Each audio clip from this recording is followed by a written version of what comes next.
walaal digtoonow cudurka halista ah ee COVID-19 si joogto ah ugu farxalo biyo iyo saabuun marka aad qofacayso ama aad hindhisayso isticmaal softi ama adigoo suxulka laabaya haddii aad qof salaamaysid waxa habboon inaad iska daysid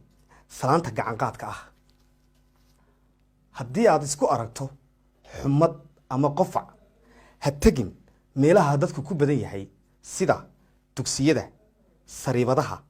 iyo wixii la mid ah si aad u kari kalluunka hilibka iyo beedka ha booqan qof xanuunkan u buka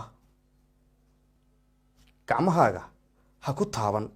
wejigaaga sankaaga iyo afkaaga haddaba intay jirto xaaladan caafimaad waxa habboon inaad gurigaaga joogto ama aad u badnaato haddii aad iskaga shakido xanuunkan